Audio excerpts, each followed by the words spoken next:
driving to pick up my granddaughter from school when she slides into the car wearing that same look. Not sad, not mad, just a blank. Like someone flipped a switch inside her. She's 15. I ask how her day went and she shrugs. I ask if anything happened, and she says no. Then after a long quiet moment, she says something that's been echoing in my mind ever since. She says, "Grandpa, do you ever feel like nothing you do really truly matters?" I'm Henry, and I'm 87 years old. I've lived through wars, recessions, family losses, and personal failures I wouldn't wish on anyone. And that question from my granddaughter, it shook me, because I've asked myself that very same question more times than I can remember. The difference is I'm near the end of my life looking back, and she's at the beginning, looking ahead. And somewhere between those two viewpoints, I think I finally understand something important. We live in a world obsessed with meaning. Everyone wants to leave a trace, shape the world, be noticed. I see it everywhere. People chase jobs they believe will make them important. They post online searching for approval. They measure their value by how many people recognize their name. And I understand it. I truly do. But here's what I've learned after almost 9 decades on this earth. The things that truly matter seldom feel important in the moment. Let me tell you about my neighbor Eleanor. She lived 3 houses away from us for 42 years. Eleanor was a school teacher, never married, no children of her own. She taught 4th grade at the same elementary school for her entire career. When she retired, there was a small gathering in the school auditorium. Maybe 30 people showed up. No cameras, no speeches that would be remembered. She received a plaque and a bouquet of flowers. 2 years later, she passed away peacefully in her sleep. At her funeral, I expected a modest turnout. Eleanor had always been quiet, unassuming. But that church was full, standing room only, and one by one, people stood up to speak. A doctor who said Eleanor was the first person who made him feel capable. A woman who led a nonprofit, who said Eleanor taught her to read when everyone else had given up. A man in his 50s who brought his own son and said he became a teacher because of Eleanor. Story after story, lives changed, paths redirected, all because of a woman who believed she was just doing her work. Eleanor never tried to change the world. She never chased recognition. She showed up day after day and paid attention to the children in front of her. She learned their names. She noticed when they struggled. She stayed late to help them grasp fractions or spelling lists. Nothing flashy, nothing that would make headlines. But the ripples from her life are still spreading decades later through people she'll never meet. I think we've got it wrong. We think mattering means being visible, being famous, being remembered by crowds. But that's not how life actually works. Life is built on small moments between people. A conversation that shifts someone's perspective. A kindness that arrives exactly when someone's about to quit. Showing up when it's inconvenient. Listening when you'd rather speak. These things don't feel significant when they're happening. They feel ordinary, routine, easy to dismiss. When I was 39, I went through a rough patch then. My business was faltering. Money was scarce. I was drinking more than I should have been, sleeping less than I required. I felt like a loser. One night I was sitting in my car, outside a cafe, trying to decide whether to go in, and this guy I barely knew, Mark, tapped on my window. We'd met maybe twice before. He said he was heading to grab coffee and asked if I wanted to come along. Just like that. No big rescue, no lecture, just coffee. We sat in a booth for 2 hours.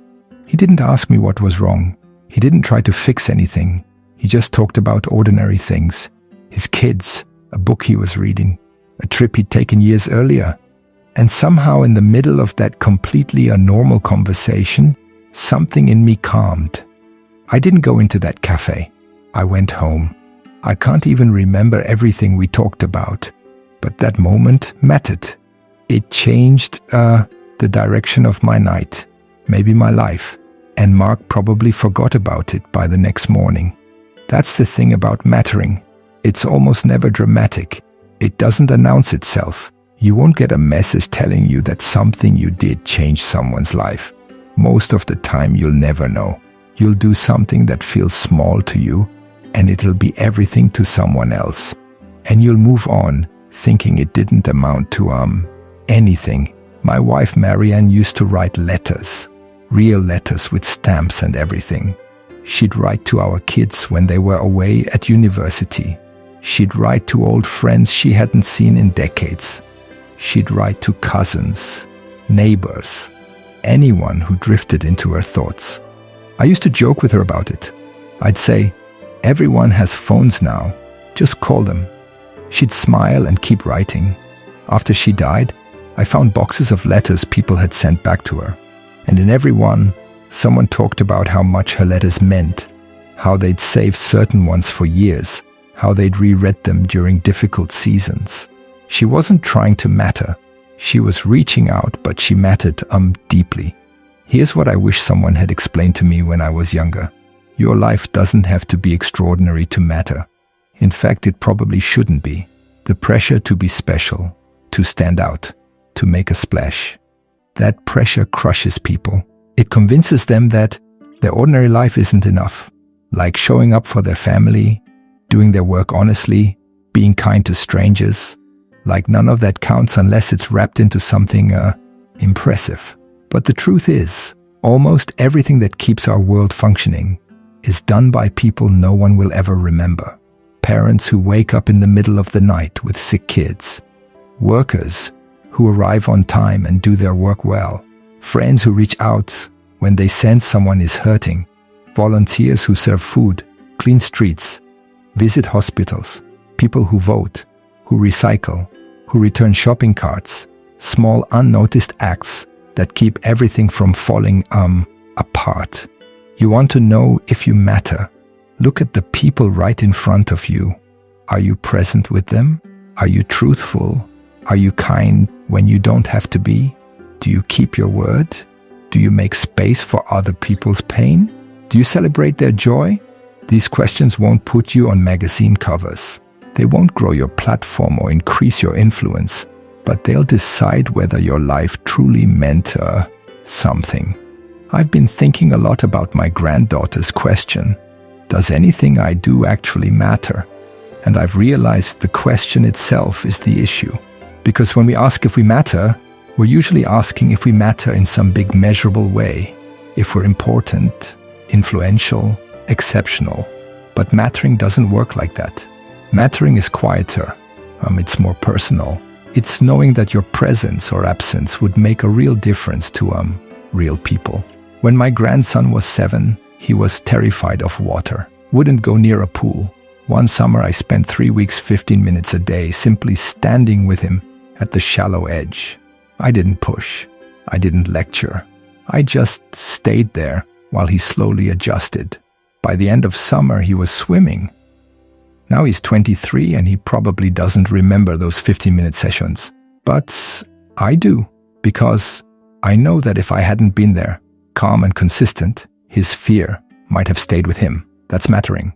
Not because it's impressive, but because it's real. The older I get, the more I see that most of what we're chasing is smoke. Status fades. Achievements vanish. People forget your successes faster than you'd expect. But they don't forget how you made them feel. They don't forget that you showed up. They don't forget that you noticed them when they felt invisible. Those things last. They echo forward in ways you'll never fully understand. I was at the grocery store last week, and the young woman at the checkout looked worn out. Dark circles under her eyes, moving slowly. I could have just paid and left, but I asked her how she was doing. Really asked, not the automatic question we all throw around. She looked surprised. Then her eyes welled up. She told me she'd been working double shifts because her mother was sick. We talked for maybe 3 minutes. I told her she was doing something honorable, that her mother was lucky to have her. When I left, she thanked me twice. Will that conversation change the world? No. Did it matter to her in that moment? I think it did. So, here's my answer to my granddaughter, and maybe to you. Yes, what you do matters, but probably not in the ways you think. It matters in the small moments, the unglamorous ones, the ones you won't post about or put on a resume. It matters when you choose patience over anger, when you tell the truth even when lying is easier, when you help someone even though no one's watching, when you stay when leaving would be, simpler. Your life doesn't have to be a spectacle to matter. It just has to be honest, present, kind. And that's harder than it sounds because those things require you to pay attention, to show up even when you're tired, to care even when it's inconvenient. But that's where real significance lives. Not in the spotlight, in the steady, quiet work of being human with other humans. I'm 87. I don't have many years left. And when I think about what I want my life to have meant, I don't think about awards or recognition. I think about the people I loved well, the moments I was fully present, the times I helped without needing credit, the conversations where I truly listened. Those are the things that mattered. Those are the things that will outlast me. If any of this lands with you, I'd appreciate it if you'd share this video with someone who needs to hear it. Drop a comment and let me know what's one small thing you're going to pay more attention to. And subscribe if you want more of these conversations. I've got a bit more to say before I'm done, and I'd like to say it to people who actually want to listen.